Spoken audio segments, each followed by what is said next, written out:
아, 우리 다시 한번 앞뒤 좌우로 인사합시다. 당신 안에 따뜻함이 있습니다. 네. 그래서 저희 교회가 따뜻한 교회입니다. 할렐루야. 네. 예수님 사랑하십니까? 네, 진짜입니까? 저도 예수님 사랑합니다. 예, 오늘 우리가 벌써 이제 사도행전 49번째 강의입니다. 49번째. 다다음 주면 이제 50번째가 되겠죠? 49번째 사도행전 26장 1절에서 32절. 오늘 이 말씀을 토대로 우리가 하나님 말씀을 좀 나누길 원합니다. 자, 사도 바울이 예루살렘으로 올라갑니다. 사도행전 21장 14절에 보면 극구 주변에서 말려도 주님의 뜻이 이루어지기를 원합니다라는 어떤 하나님의 명백한 부르심을 받고 상황을 뛰어넘어서 예루살렘으로 올라갑니다. 근데 예루살렘에 올라갔더니 그에게 있어서 찾아오는 것은 고난이었어요. 그 자기의 동족에게 잡혀서 체포당하고 그로부터 이제 25장까지 네 번의 어떤 변호가 일어나고 26장부터 다섯 번째 이제 변호, 오늘 다섯 번째 변호하는 것에 대해서 나누고 싶습니다. 그 22장에 보면 첫 번째로 유대인을 상대로 이제 사도 바울이 복음에 대해서 변호를 합니다. 그리고 가장 최고의 의회 기관인 사내들이 공회에 떠넘겨져 가지고 거기서도 변호를 합니다. 그리고 가이사랴로 압송되어져서 그때 당시에 총독인 벨리스 총독에게 앞에서 이제 변호하는 시간을 갖고 2년 후에 그의 후임 베스토 앞에서도 변호를 합니다. 여러분, 이 변호하는 것들에 대해서 계속해서 우리가 하나님이 주목하게 하시는데 이 변호하는 하나님 말씀 가운데 우리 주목해야 될 가장 포인트가 있다라면요, 사도 바울이요 절대 이 변호하는 데 있어서 어떤 철학적이나 자기의 사견이나 어떤 멋있는 어떤 이론들을 가감해서 하는 것이 아니라 그냥 예수님이 나의 삶 속에서 일어난 일 그 사실만을 말한다는 것입니다. 그 사실에 우리의 초점을 둬야 될 줄로 믿습니다.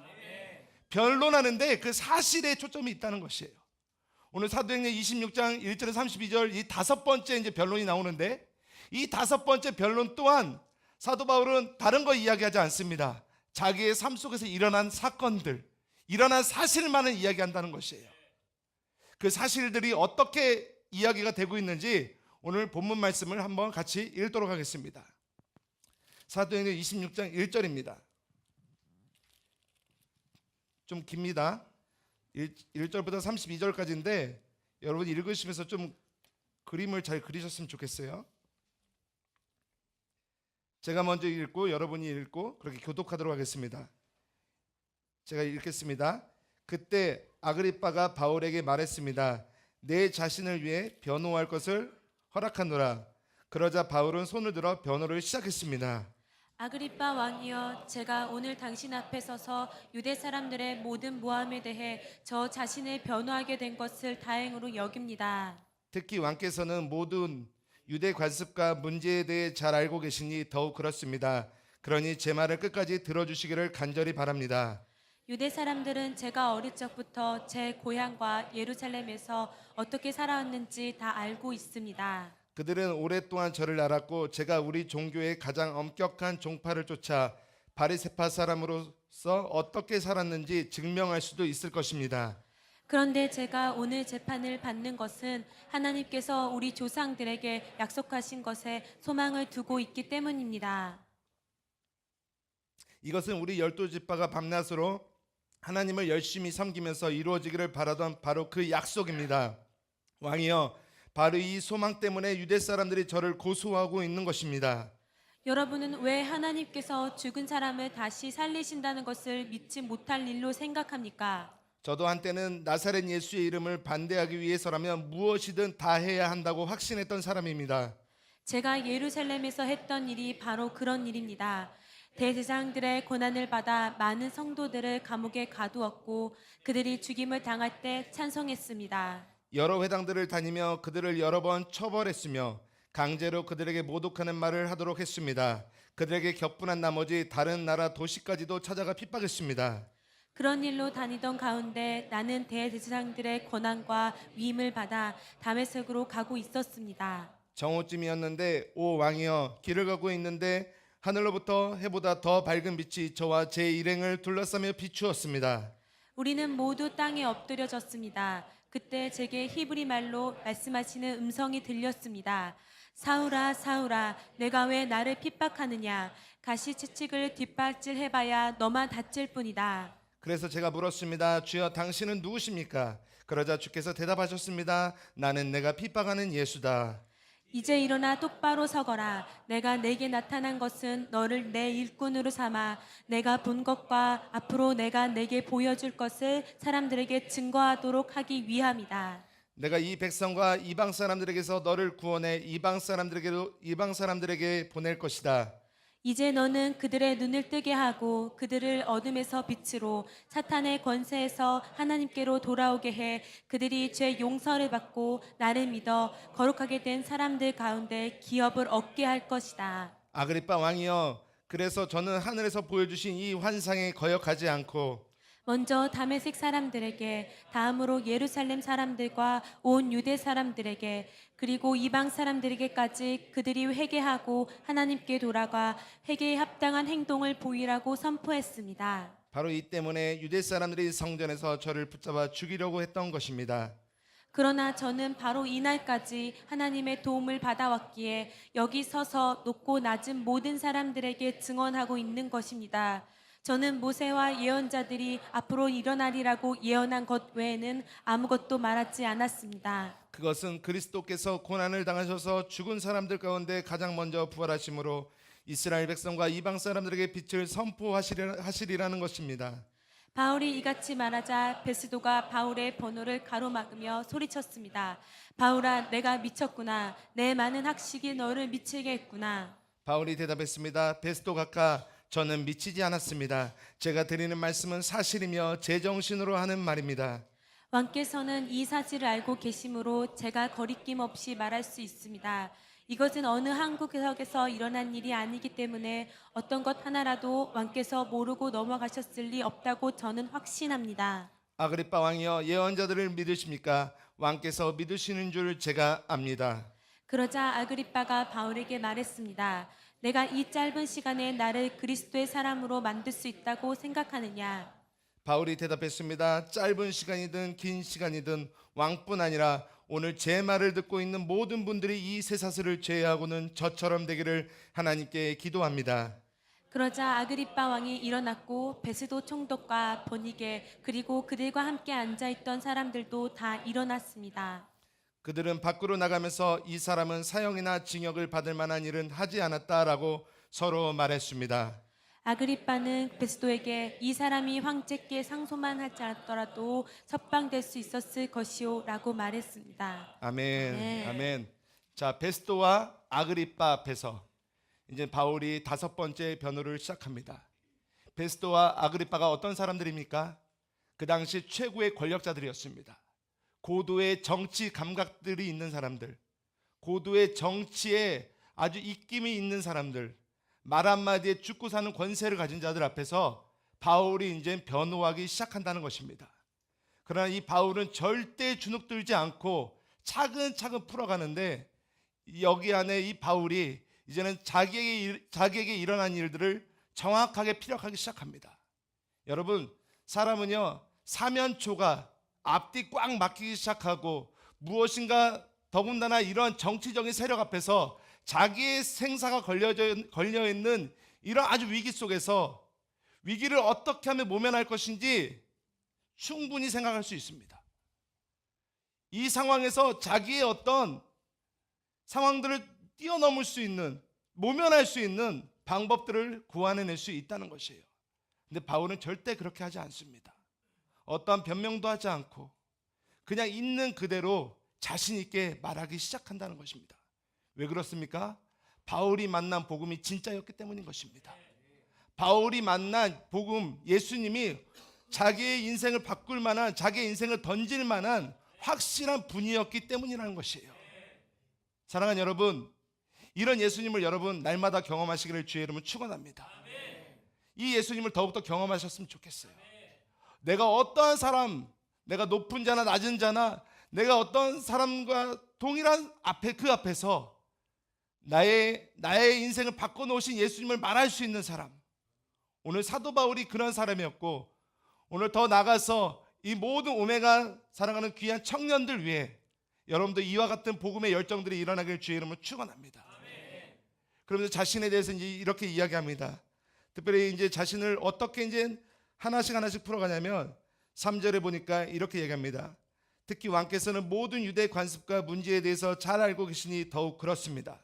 그러면서 4절에 유대 사람들은 제가 어릴 적부터 제 고향과 예루살렘에서 어떻게 살아왔는지 다 알고 있고, 그들은 오랫동안 저를 알았고, 제가 우리 종교의 가장 엄격한 종파를 쫓아 바리새파 사람으로서 어떻게 살았는지 증명할 수 있을 것입니다.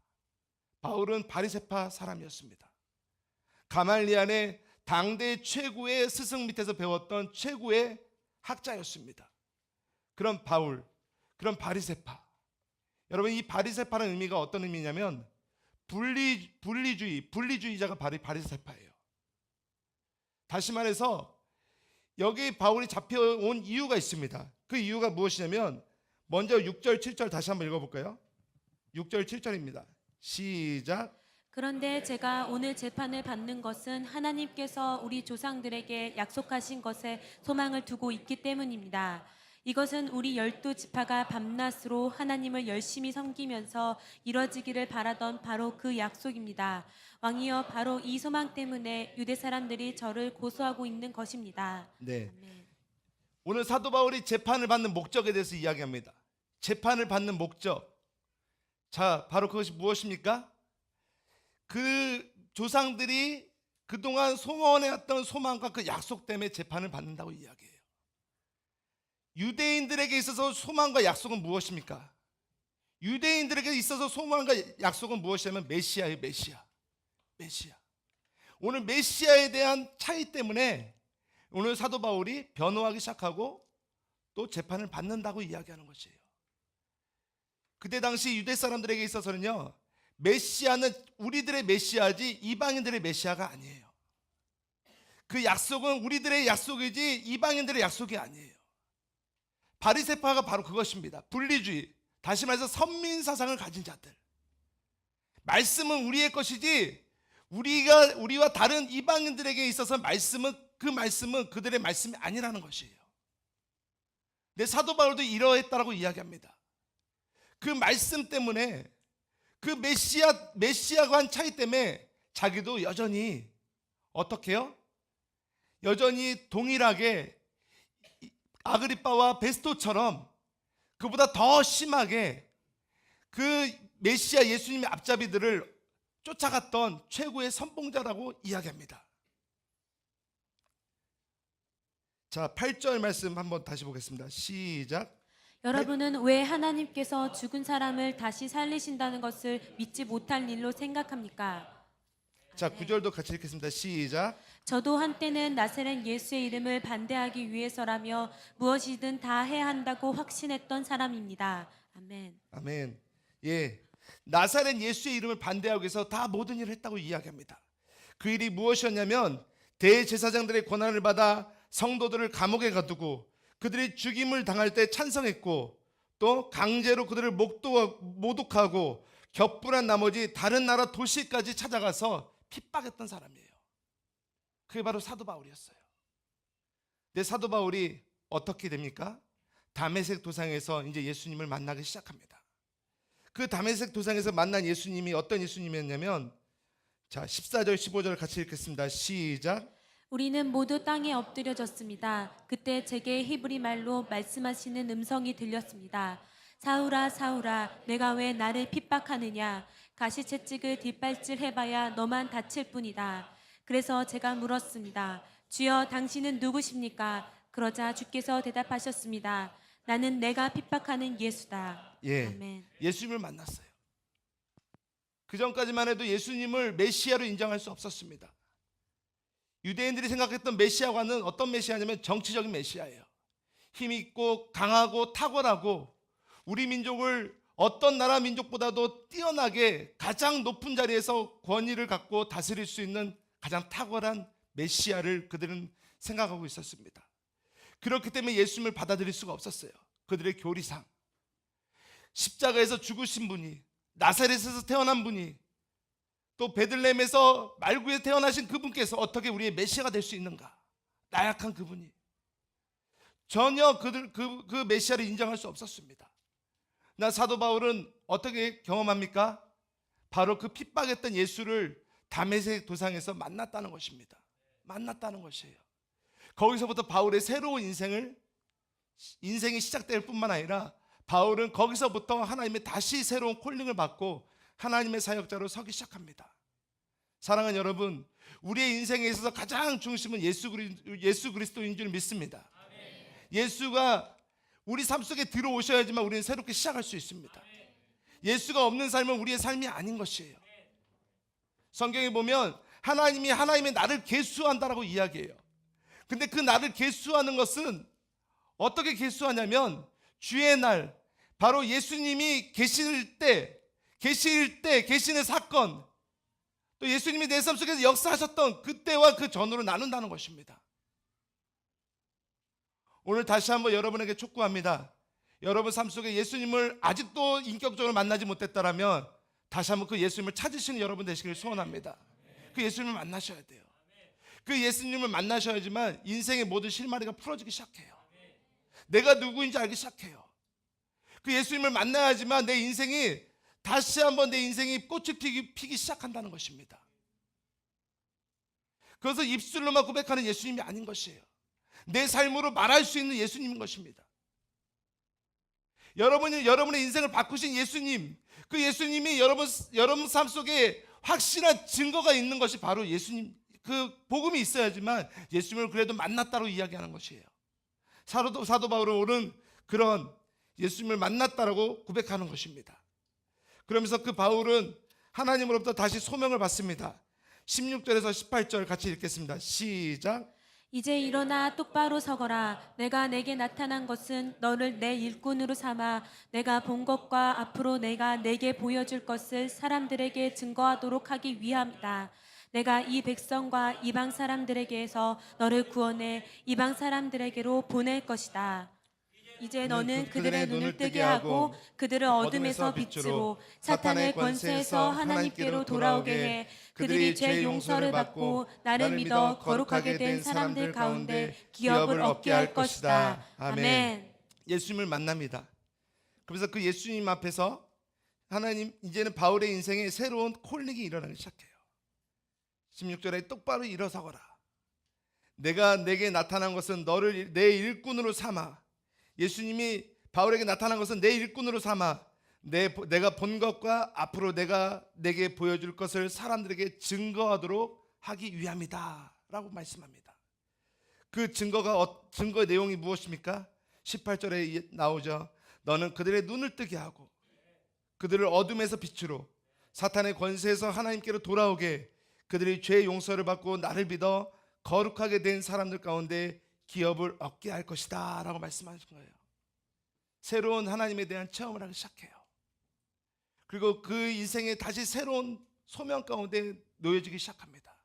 그 소명은 무엇입니까? 죄인을 불러서 구원하신 예수님의 사랑과 마음에 대해서 이제 증거하기 시작하는 것이에요. 예전에 죄인 중에 괴수였던 바울의 인생, 정말 선하게 하나님 나라의 귀한 믿음의 하나님의 사람들을 핍박하면서 그들을 죽였던 이 죄인 중의 괴수가 예수님을 만나서 다시 한번 새로운 콜링을 받기 시작한다는 것입니다. 여러분에게도 이런 콜링이 있기를 주의 이름으로 축원합니다. 예수님을 만나야지만 우리가 죄에서부터 자유롭게 돼요. 죄는요 우리 인생을 파괴하기 시작합니다. 죄는요 우리 인생을 정말 갈팡질팡하게 할 뿐만 아니라 우리 인생을 송두리째 삼킬 수 있는 아주 위험한 능력이 있어요. 여러분 삶 속에 있는 죄악들 어떻게 하시겠습니까? 내가 순간순간 변하지 않는 어떤 죄의 요소들을 어떻게 하시겠어요? 그 죄의 요소들, 죄악들 오직 한 분 예수님밖에 해결할 수밖에 없습니다. 예수님밖에 해결할 수밖에 없어요. 아직도 여러분 마음 가운데 정말 내가 고질적으로 끊어지지 않는 죄악들이 있다면 다시 한번 예수님의 십자가 앞에 나오시길 축원합니다. 예수님만이 우리의 모든 죄에서부터 구원할 자야 오직 그 이름밖에 없어요. 성경은 말씀하십니다. 누구든지 주의 이름을 부르는 자마다 구원을 얻을 것이다라고 말씀하고 있어요. 주의 이름을 부르는 자 구원을 얻을 것이다라고 말씀하고 있습니다. 어디서부터 구원을 받습니까? 죄에서부터 구원을 받아요. 죄에서부터 구원을 받아요. 죄가 있으면 우리 정서가 올바르지 못해요. 우리 정서가 불안해집니다. 그게 바로 죄의 결과예요. 죄가 처리되어지고 죄가 해결되어지고 죄가 사함을 받으면요, 오는 하나님의 놀라운 축복이 무엇이냐면 평강인 것이에요. 평안함이 있어요. 근데 죄는요, 평안함을 다 깨버리는 것이죠. 불안하게 하고 두렵게 만들고 눈치 보게 만들고 우리의 삶을 계속해서 갉아먹는 어떤 아주 놀라운 파괴력을 갖고 있다는 것입니다. 또 죄는 흡인력을 갖고 있어요. 우리의 의지대로 그 죄를 해결할 수가 없습니다. 죄를 처리할 수가 없습니다. 계속해서 어떤 환경 가운데 내가 죄를 이겨야지 고백하면서도 무엇인가 우리 의지로서는 우리의 어떤 방법으로서는 죄를 이길 가능성이 없어요. 죄를 해결할 수 있는 유일한 길은 바로 예수님인 줄 믿습니다. 예수밖에 없어요. 사랑하는 청년들, 오늘 우리가 살아가는 세계가 얼마나 죄 가운데 노출되어져 있습니까? 세속 문화들, 음란하고 폐역하고 눈만 뜨면 죄악들, 어떻게 하시겠습니까?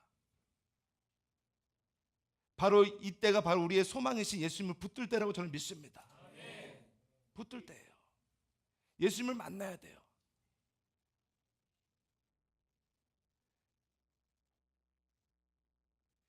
예수님이 우리 삶 속에 계속해서 두드리고 계시다고 저는 믿어요. 두드리고 계세요.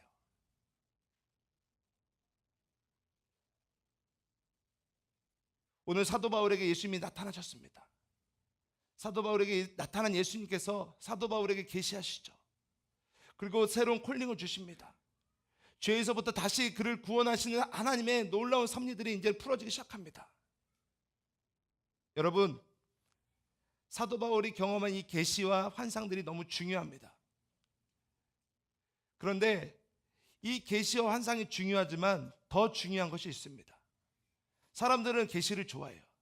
특별히 믿음의 성장에 있어서 우리는 계시와 환상 어떤 체험들을 굉장히 중요하게 여깁니다. 여러분들이 어떤 예배 가운데 수많은 어떤 체험들이 있을 것입니다. 계시들이 있어요. 깨달음들이 있어요. 그러나 깨달음보다 더 중요한 것이 있다면 저는 순종이라고 믿습니다. 순종이에요, 순종. 거룩한 체험보다 거룩한 순종이 더 나은 줄 믿습니다. 사도 바울이 하나님이 나타나셨어요.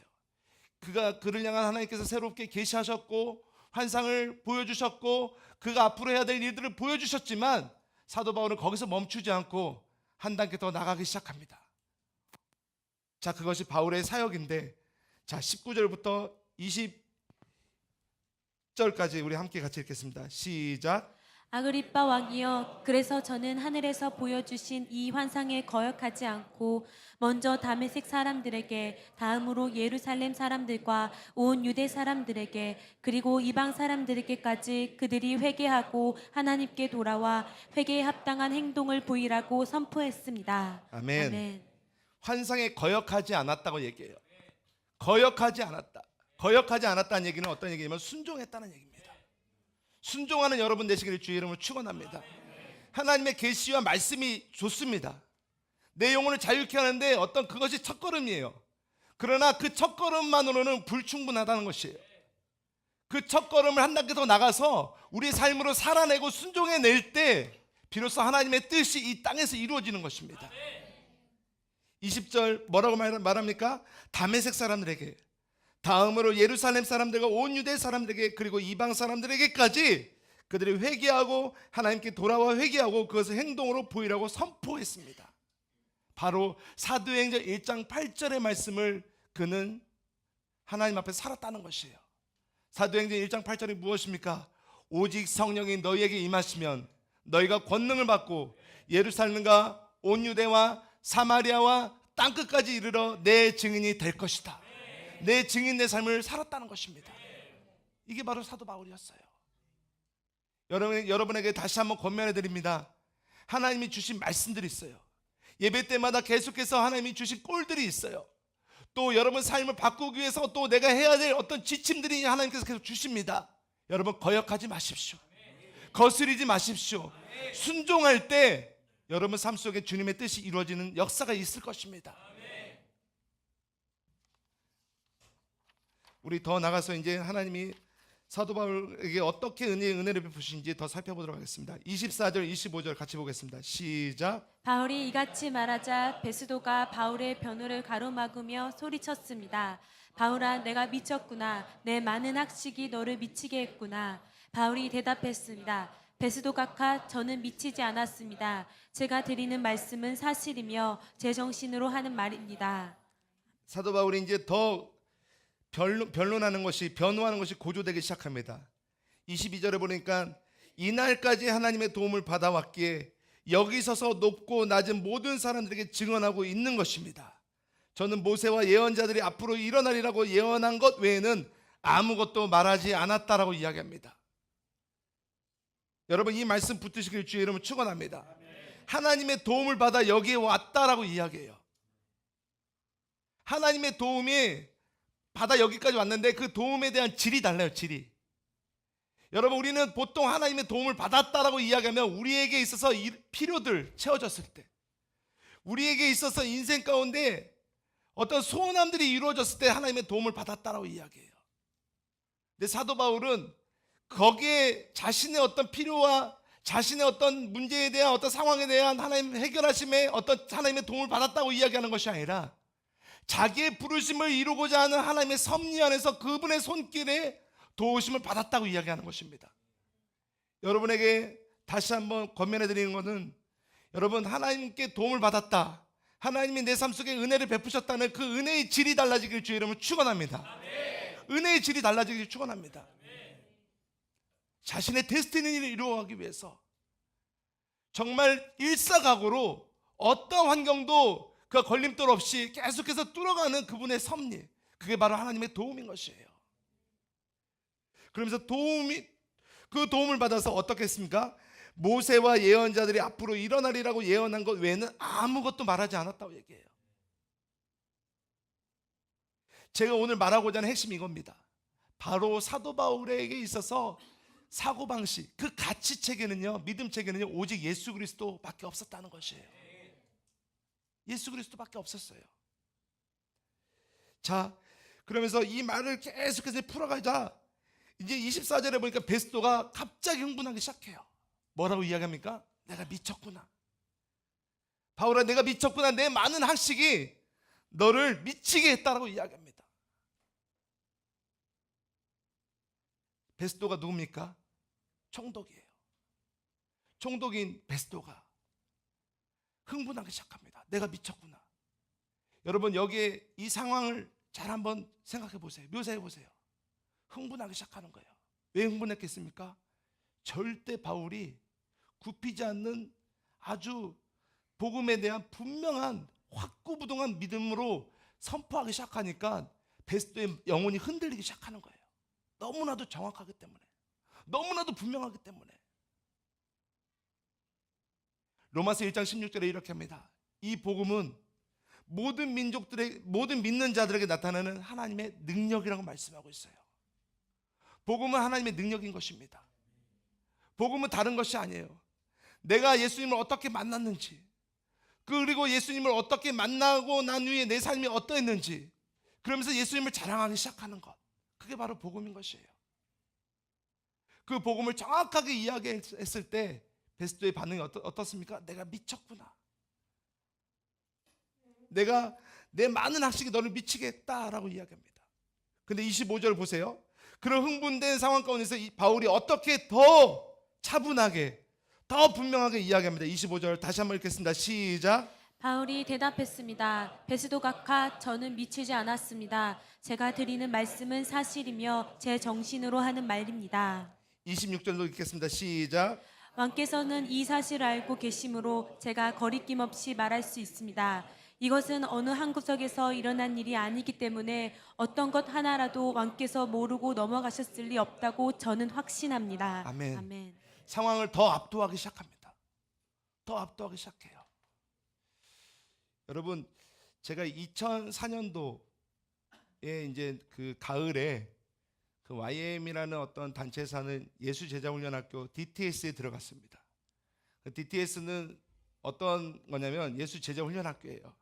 3개월 정도 이제 강의를 듣고 3개월은 이제 전도행하면서 이제 같이 6개월 동안 이제 한 곳에서 집중해서 하나님 앞에서 훈련하는 장소인데, 그때 이제 제 안에 가장 기억에 남는 강의 중에 하나가 어떤 강의였냐면 그리스도인의 사고방식이라는 강의예요. 그때 이 강사가 누구였냐면 그 묵상이라는 책을 쓴 서승동 목사님이라고 굉장히 묵상에 아주 깊이가 있는 분이에요. 여러분 생명의 삶 있으시죠? 그 생명의 삶 보면 그 지필가 중에 한 분이 서승동 목사님이세요. 이분이 묵상 강의로 굉장히 유명하십니다.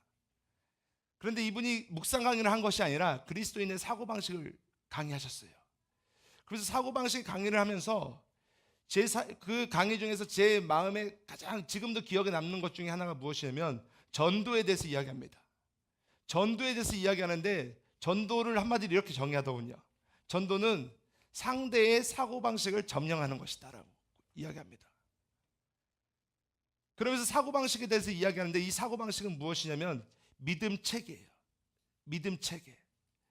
그 믿음 체계를 또 다른 말로 이야기하면 삶인데, 삶이란 상황에 대한 나의 반응이다라고 이야기합니다. 상황에 대한 나의 반응. 그리고 또 다른 말로 표현합니다. 나를 움직이는 힘이 바로 사고방식이라고 이야기해요. 여러분 사도 바울을 보십시오. 사도 바울을 움직이는 힘이 무엇이에요? 사도 바울이 갖고 있는 가치체계, 그 사고방식이 무엇입니까? 예수 그리스도, 예수 그리스도, 예수 그리스도. 여러분 우리가 사도행전 강의를 왜 계속해서 하나님의 허락 가운데 이 말씀들을 배우고 있습니까? 이 사도행전에 앞서간 믿음의 선배들의 그 발자취를 따라서 우리도 그와 같이 살려고 결정했기 때문에 우리 이 말씀 배우지 않습니까? 믿음으로 앞서간 사도 바울의 그 모든 인생 가운데 있어서 그를 움직였던 힘은, 사고방식과 가치체계는 무엇이었냐면 복음이었다는 것이에요. 복음이었다는 것이에요.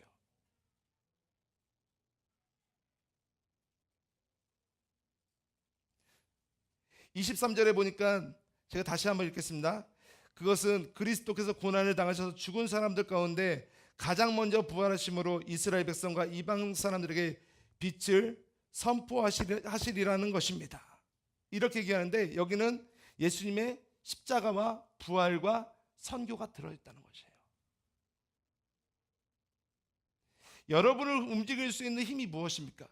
또 여러분 안에 가장 주된 사고방식이 무엇입니까? 다시 한번 여러분에게 선포하고 축복하고 싶은 것은 예수님이 되시기를 주의 이름으로 축원합니다. 예수님이 여러분을 움직일 수 있는 힘이 되시기를 축원합니다. 자, 반면에 아그리빠를 보십시오. 자, 아그리빠가 어떻게 반응합니까? 27절, 28절, 27절, 28절 같이 읽겠습니다. 시작. 아그리빠 왕이여, 예언자들을 믿으십니까? 왕께서는 믿으시는 줄 제가 압니다. 그러자 아그리빠가 바울에게 말했습니다. 내가 이 짧은 시간에 나를 그리스도의 사람으로 만들 수 있다고 생각하느냐? 아멘. 아그리빠 왕까지 이제 사로잡기 시작합니다. 당당하게 이야기합니다. 뭐라고 이야기하냐면 왕께서 예언자들을 믿는 거 내가 다 알고 있다라고 이야기해요. 왜냐하면 유대인의 왕이었기 때문에. 근데 아그리빠가 어떻게 대답하니까 내가 이 짧은 시간에 나를 그리스도의 사람으로 만들 수 있다고 생각하느냐라고 이야기합니다. 이미 안 거예요. 그는 변호했지만 변호가 아니라 오히려 복음에 대한 선포였고 복음에 대한 간증이었고 복음에 대한 설교였다는 것입니다. 자, 그런데 바울의 대답이 너무나도 기가 막힙니다. 29절 한번 읽어보세요. 시작. 바울이 대답했습니다. 짧은 시간이든 긴 시간이든 왕뿐 아니라 오늘 제 말을 듣고 있는 모든 분들이 이 쇠사슬을 제외하고는 저처럼 되기를 하나님께 기도합니다. 아멘. 놀랍지 않습니까?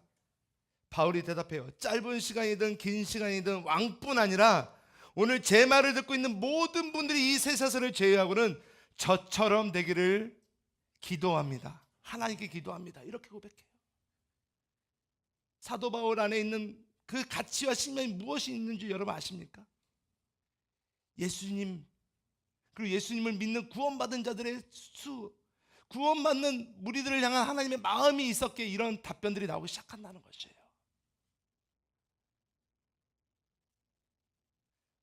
사랑하는 여러분, 오늘 바울에게 임했던 이 복음에 대한 놀라운 깊이 있는 말씀들이 또 생명들이 여러분에게도 동일하게 일어나길 주의 이름으로 축원합니다. 여러분 주눅 들지 마십시오. 예수님을 믿는다는 것은 창피한 일이 아니에요. 예수님을 믿는다는 것은 종교적인 일이 아닌 것입니다. 이건 마땅히 당연한 것입니다. 사람으로서 당연한 것이에요. 하나님이 사람을 만드셨습니다. 창조주세요.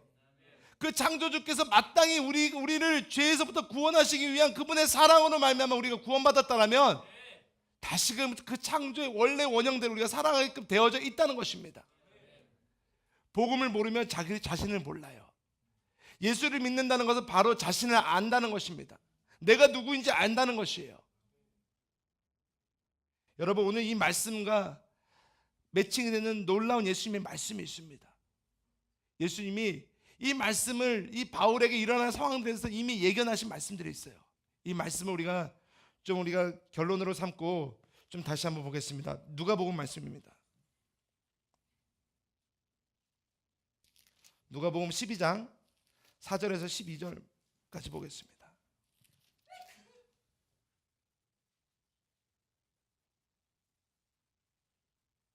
이 말씀은 특별히 바리새파 사람들을 향해서 위선이 있는 그들을 향해서 앞으로 일어날 일들에 대해서 이야기하면서 너희가 어떻게 해야 될 것인가 하나님이 당부하는 메시지인 것입니다.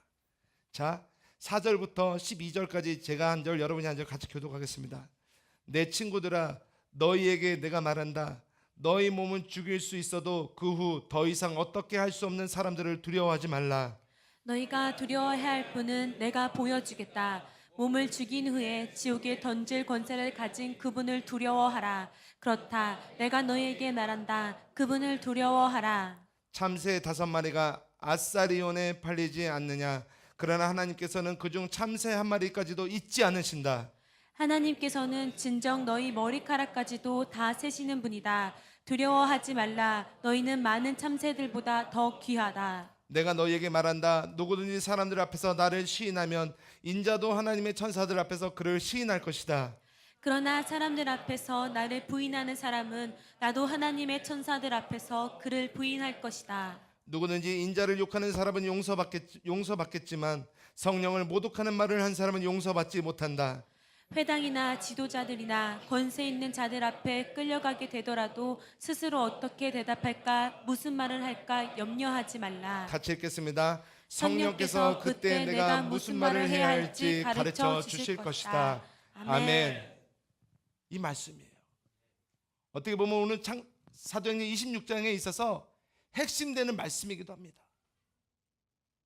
사도 바울이 그렇게 당당하게 복음에 대해서 이야기할 수 있었던 이유는 무엇이냐면 그 마음속 깊은 곳에 하나님이 그와 함께 계신다는 확신이 있었기 때문인 것입니다. 사랑하는 여러분, 여러분이 예수를 믿기로 구원받은 사람들이라면 하나님이 여러분과 함께 하십니다. 하나님 여러분을 떠나지 않으세요. 그분은 우리 아버지이십니다. 오늘 본문에 이 누가복음 말씀에 말씀하고 있습니다. 참새 1마리도 하나님께서 귀하게 여기거늘 하물며 머리카락까지도 세시는 그분께서 섬세하게 너희를 돌보지 않겠느냐라고 말씀하시는 것이에요. 여러분의 상황과 처지를 다 알고 계세요. 무엇이 여러분 가운데 결함이 있고 연약함이 있고 무엇이 여러분의 삶을 송두리째 잡고 있는지 알고 계십니다. 주님께서 외치고 계세요. 지금 그것들을 뛰어넘을 수 있는 힘이 너에게 있다라고 말씀하십니다. 복음이 오늘 그러한 능력이 너희 삶 가운데 있다라고 말씀하세요. 그러면서 하나님께서 앞으로 되어질 일들을 이야기하죠. 너희가 많은 사람들 앞에서 이제 내 이름을 시인할 때가 올 것이다라고 이야기하는 것이에요.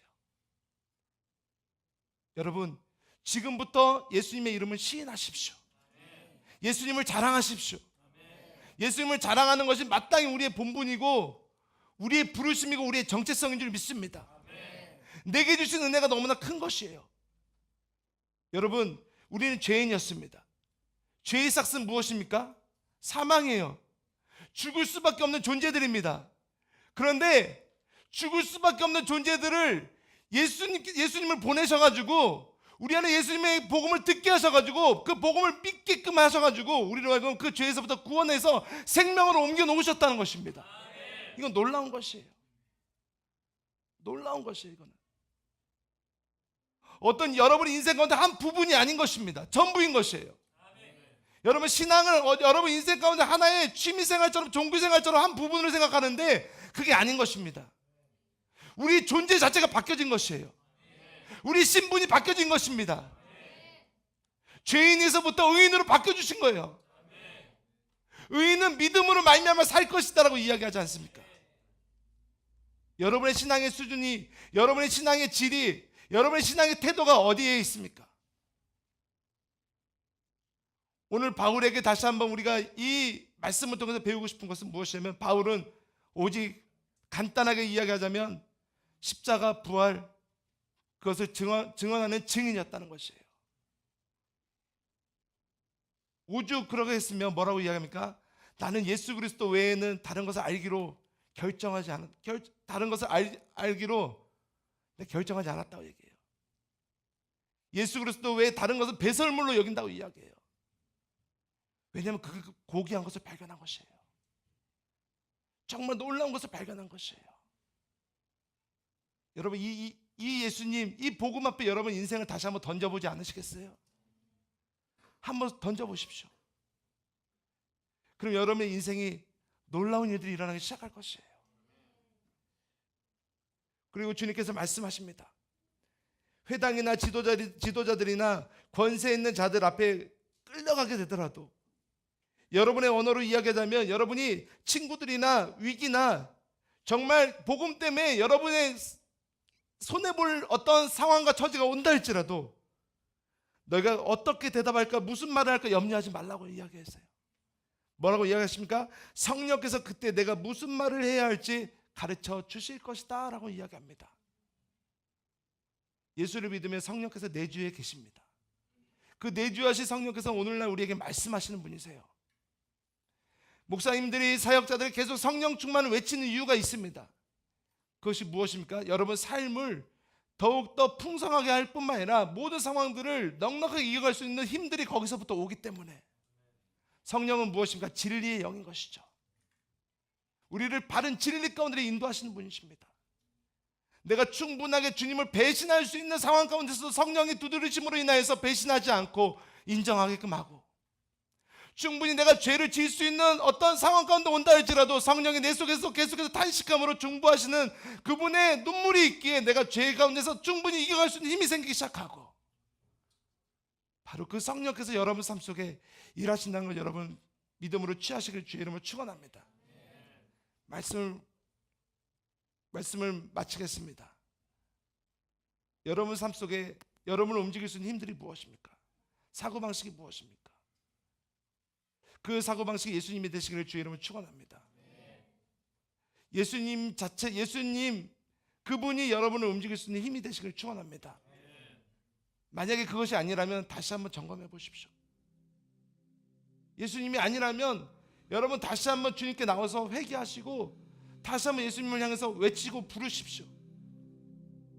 그렇게 해야 돼요. 그렇게 해야 돼요.